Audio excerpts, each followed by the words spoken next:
Have you ever noticed this strange and almost painful pattern? You ask a man for help, for something simple and specific, and in return, you get either cold irritation or a task completed with an air of him having done you the greatest favor. You ask for support, but you feel like you've become a burden to him. You speak openly about your need, and the light in his eyes fades. And the biggest paradox, the more you try to make him your hero by directly pointing out where and how he should show his strength, the further he moves away from that role. Why does this happen? Why does a direct and honest request for help, which we were taught from childhood, so often fail in a relationship with a man, turning a potential protector into a passive task doer or a silent critic? The answer lies not in male callousness or in a mistake you made. It lies in the deep, invisible layers of the psyche, in the ancient language of archetypes that Carl Jung dedicated his life to studying. Jung understood something that still eludes most modern psychologists. A man is not made a hero by a request for help. He is made a hero by a completely different kind of request. A single phrase that does not ask him to be strong, but awakens the strength within him. One that does not point out his function, but speaks to his soul. This is not manipulation. It is a profound understanding of male nature. There is what popular psychology calls the hero instinct. But Jung would go deeper. He would say it's not an instinct, but a call from an archetype. The hero archetype, which lies dormant in every man and awaits not a command, not an instruction, but the right summons. A summons that can only come from a woman. And today, we will unlock this mystery. We will understand why your old methods didn't work and what single key, what single request can change everything. It will make him not just help you, it will make him want to care for you, protect you, and see the highest meaning of his existence in that care. Are you ready to stop being a petitioner and become the one for whom feats are performed? Then, listen carefully, because this knowledge will change not only his attitude toward you, but your attitude toward yourself. Asterisk 1. The tragedy of the direct request, why help me, kills attraction. Asterisk. Let's face the truth. When you say to a man, please hang this shelf, take out the trash, or help me with this report, I can't handle it. What are you really doing? On the surface, you are asking for help. But on a deep, energetic level, you are giving him an instruction. You are assigning him a task.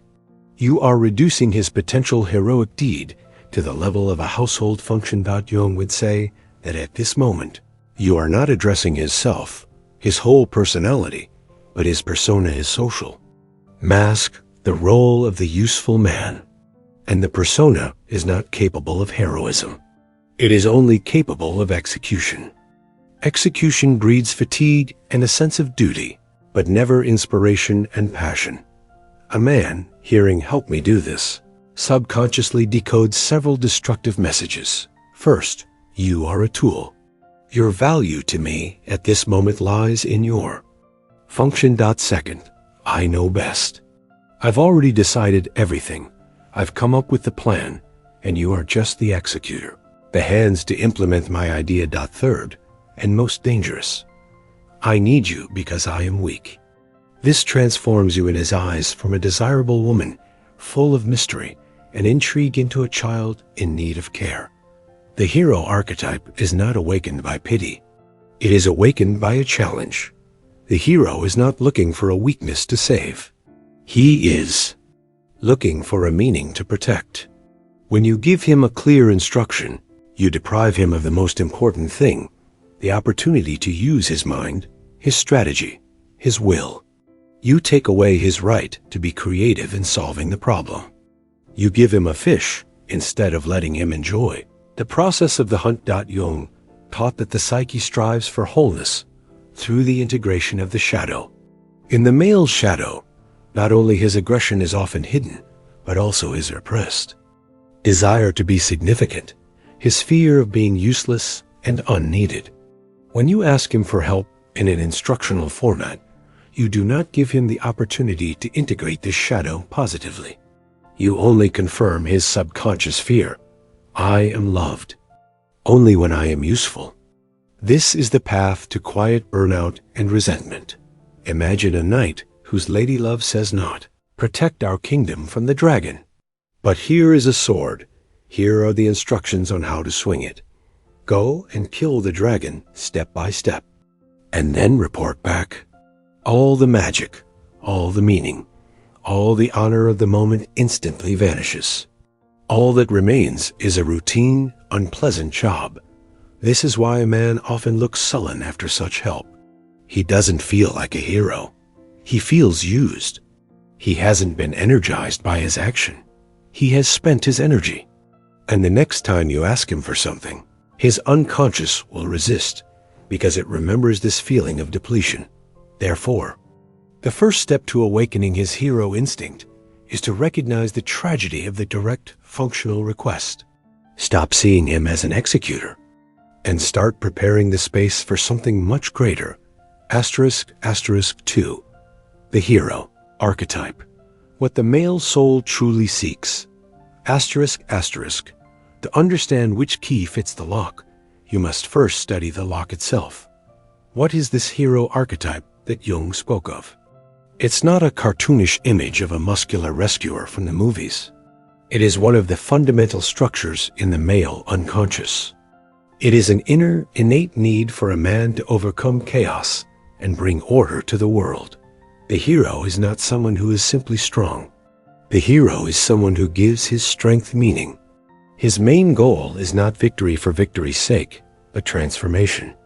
He fights the dragon, a symbol of chaos, a problem, fear, not just to kill it, but to free the princess, a symbol of the soul, of meaning, of a higher value, and obtain the treasure, a symbol of wholeness, a new status, self-realization.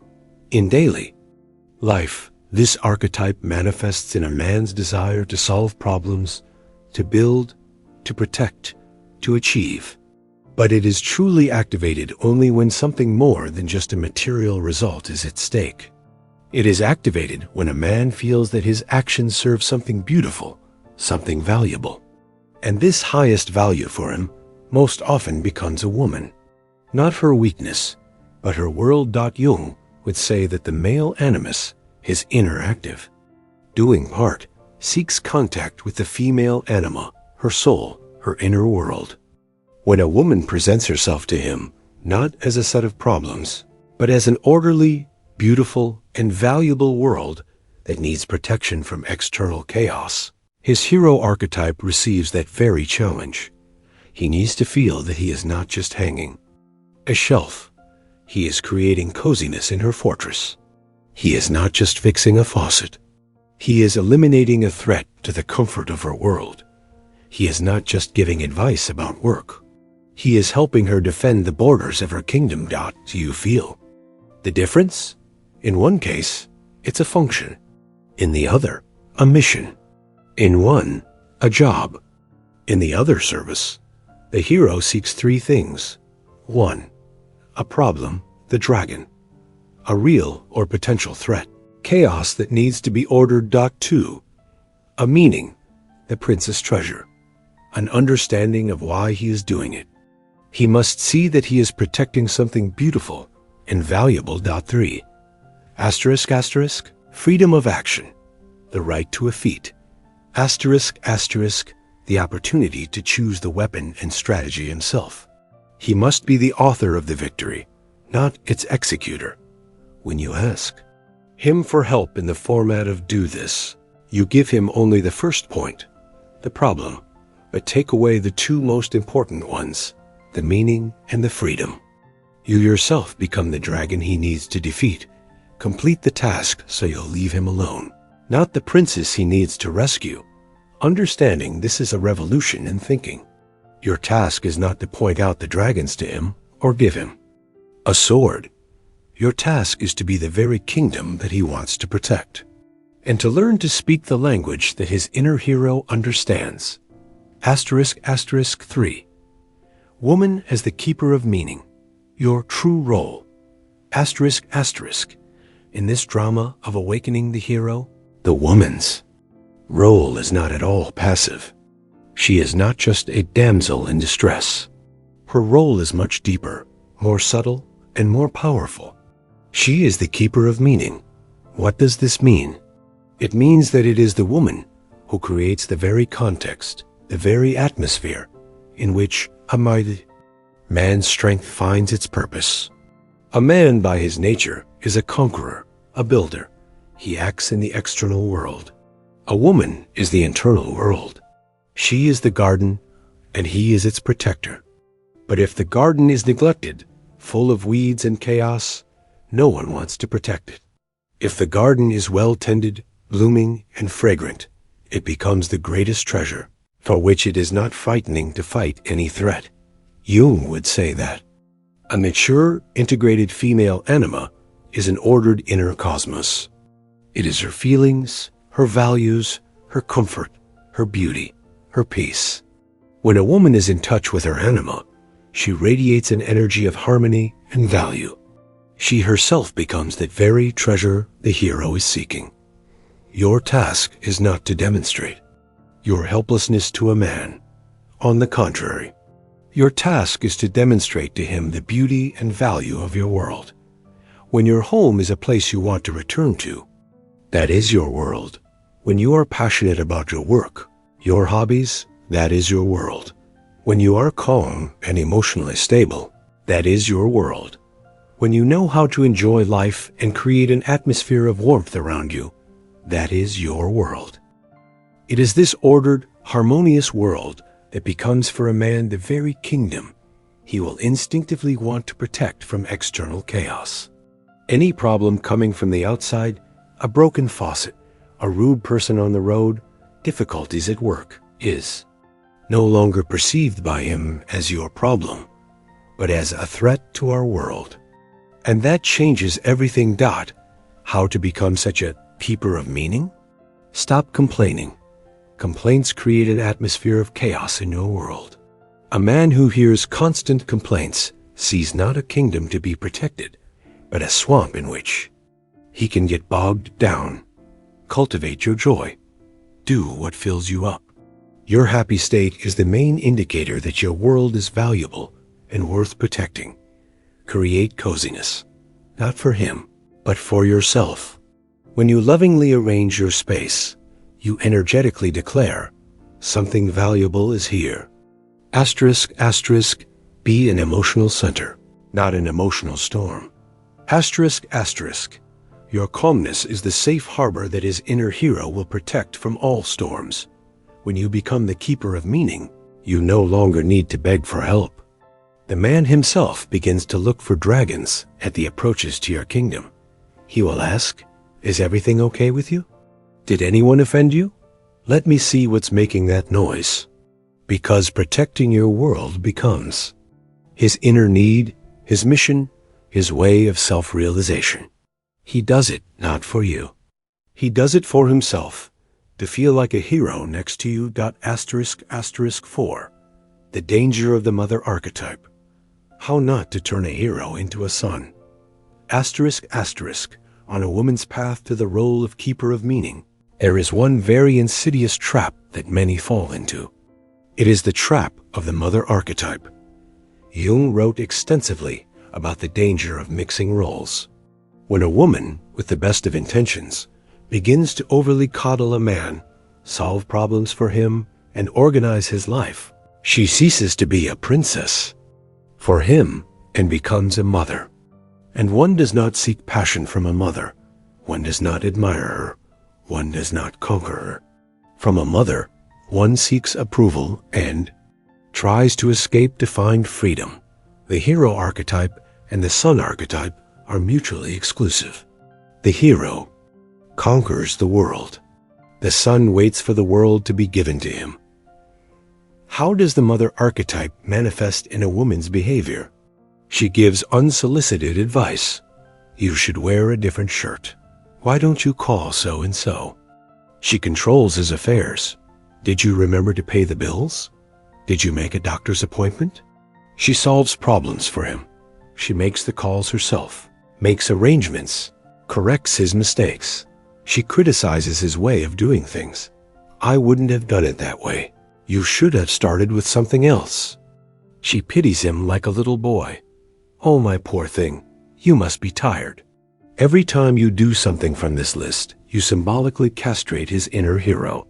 You are telling him, you are incapable. You can't manage without me. I know. Better.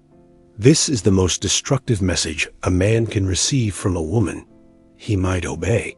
He might even be grateful for such care on a superficial level. But deep in his soul, either infantilism will grow, he will become a passive and unmotivated son, or a dull irritation and protest will fester. He will start to sabotage your requests. Leave the house. Look for another woman with whom he can feel like a man. Jung would say that such a woman is projecting her own shadow onto the man, her fear of chaos, her need to control everything. She is trying to create a safe world, but the price is the murder of his masculinity. The true keeper of meaning never becomes a mother to her man. She trusts him. She believes in his ability to handle chaos himself. She creates a space where he can make mistakes, fall, and get up, because that is how a hero forges his strength. She does not say, "Let me do it for you." She does not say, "You're doing it wrong." She believes in him. And this silent, unwavering trust is a much more powerful stimulus than any instruction or coddling dot. So before moving on to that coveted request, review your behavior. Are you playing the role of a mommy? Are you suffocating his hero with your overprotection? If so, then any call, even the right one, will be useless. First, give him back his right to be an adult, strong, and even fallible man. Asterisk asterisk 5. The art of creating a competence vacuum. Asterisk asterisk. So, we've established that direct, instructional requests don't work, and motherly care destroys everything. What should you do when a problem really exists? When the faucet is leaking or the car won't start? The answer: create a competence vacuum. This is the subtle art of stepping back and making space for his power. A competence vacuum is not a demonstration of helplessness. It is a demonstration of your busyness with your own feminine world, against which his masculine competence becomes necessary and desired. What does this look like in practice? Imagine you are assembling a new wardrobe. Wrong strategy, direct request. Go help me assemble the wardrobe. I can't do it alone. Here are the instructions. He is the executor. Wrong strategy, mother. Here, give it to me. You're doing it all wrong. I'll figure it out myself. He is the incompetent child. Asterisk asterisk right strategy. Competence vacuum. Asterisk asterisk. You start doing your own things in the same room. You lay out the beautiful clothes that will go into this wardrobe. You create an atmosphere of anticipating coziness. You might look at the wardrobe parts with a confused, but not helpless, rather a pensive expression. You do not ask him for help. You simply create a picture. There is a beautiful world, my clothes, the future coziness, there is chaos, the disassembled wardrobe, and there is me, the keeper of this world, who is now busy ordering beauty. In 9 out of 10 cases, a man, seeing this picture, will not be able to stand it. His hero archetype will not be able to calmly watch chaos that threatens harmony. He will approach on his own and say, "All right, what do we have here? Let me take a look. Why does this work?"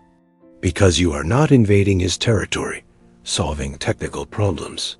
You are staying in your home, creating beauty and coziness. You are creating an energetic vacuum in the zone of masculine power, and he instinctively strives to fill it. Jung would explain this through the principle of complementarity. When the feminine anima, inner world feelings, beauty, is brightly manifested, It attracts and activates the masculine animus, action, logic, structure. Learn to take this step back. Instead of saying, "Deal with this bill," calmly say, "Honey, a strange bill came. I don't understand any of it. I'll put it on your desk," and forget about it. You have identified the problem, but have not taken responsibility for solving it. You have transferred it to his area of competence. Instead of shouting from the other room, "Can you take out the trash?" Create a situation where the overflowing can becomes an obvious obstacle to something pleasant, like dinner. He will notice it and take care of it himself, because it will be his decision to eliminate the chaos. This requires patience. It requires trust. It requires unlearning the habit of controlling everything. But it is this vacuum that is the fertile emptiness in which his initiative is born. You do not ask, you allow him to prove himself. And when he does it not for you. He does it to affirm his own power. Asterisk, asterisk, 6. The coveted request, the key that unlocks his heart. Asterisk, asterisk, and so we have reached the climax. The very secret that was announced at the beginning. We have prepared the ground. We understood the psychology of the hero. We abandoned the role of the mother. We learned to create a vacuum. Now we are ready to make that very request. This request is fundamentally different from anything you have said before. You are not asking him for help. You are asking for his strength, for his vision, for his opinion. Remember this formula. It is simple, but it contains all the wisdom.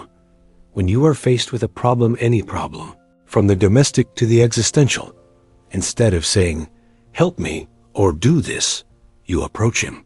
Look him in the eyes. This is important. You are addressing his soul, not his function, and say one of the variations of this phrase. Asterisk, asterisk. I need your advice. How do you see this? I'm confused. I need your male perspective. I know you're better at this. Could you tell me what you would do in my place? I need your strength on this. I feel like I can't handle it myself, but I trust your judgment. Asterisk, asterisk, what happens in his soul at that moment? It's an explosion. It's a deafening awakening. 1. You acknowledge his authority. You are not giving him an instruction. You are asking him to create one. You are making him not an executor, but a strategist, a wise man, a creator. 2. You appeal to his masculinity. The phrases, your male perspective, your strength, hit the very center of his identity. You are telling him, I see a man in you, and it is that part of you I need right now. 3. You demonstrate trust, not weakness. I'm confused is not I'm helpless. It is I have encountered chaos and have come to you, the source of order, for advice. This is the highest form of compliment. You trust him so much that you are willing to follow his vision. 4. Asterisk, asterisk. You give him complete freedom of action. Asterisk, asterisk. By asking, how do you see this? You give him the right to any plan. He can offer to do it himself. He can give you advice. He can come up with a brilliant third solution.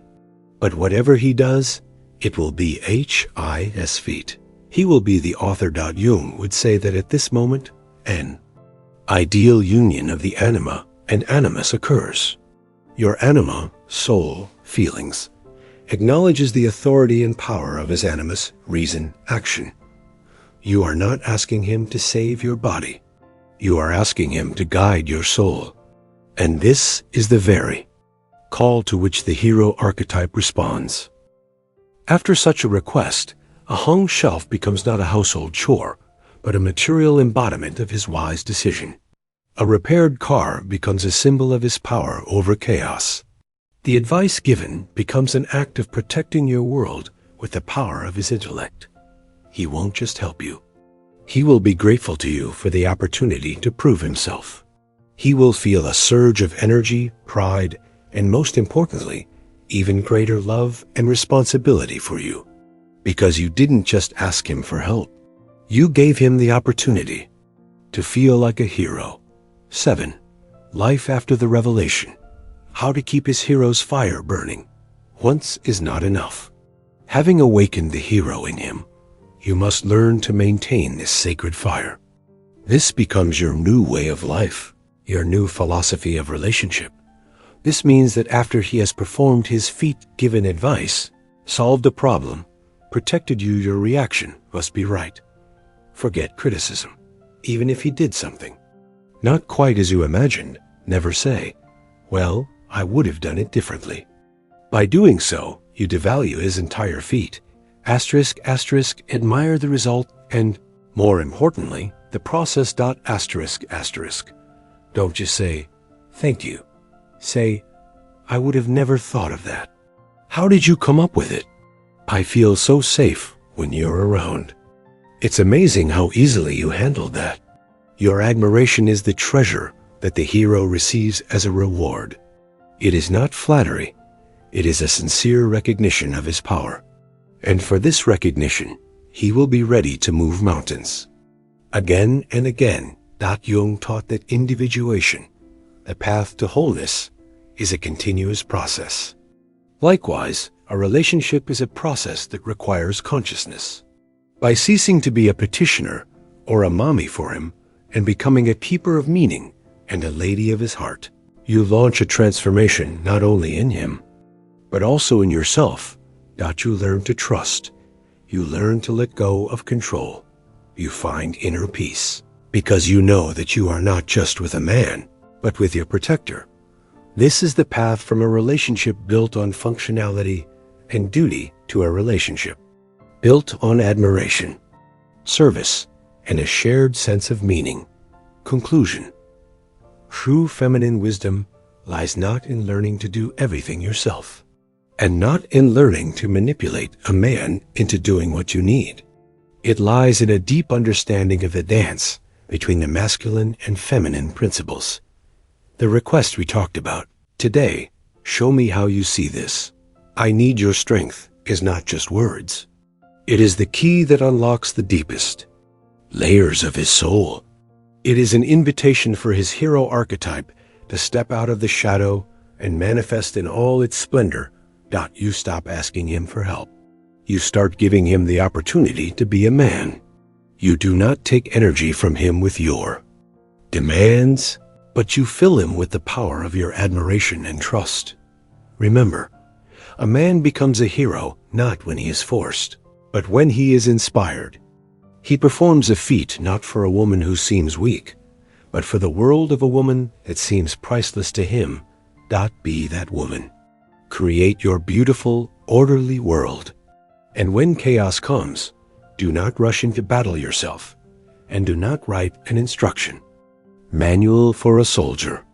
Approach your man, look him in the eye, and ask for his wisdom, for his vision, for his strength, and you will see that very fire ignite in his eyes, the fire of a hero who is ready to do anything to protect his kingdom. And that kingdom, for him, will be you. If this knowledge resonated in your soul, share it. Let there be more women in the world who know their true power, and more men who are finally allowed to be heroes. May your love be not a struggle, but a beautiful, inspiring dance.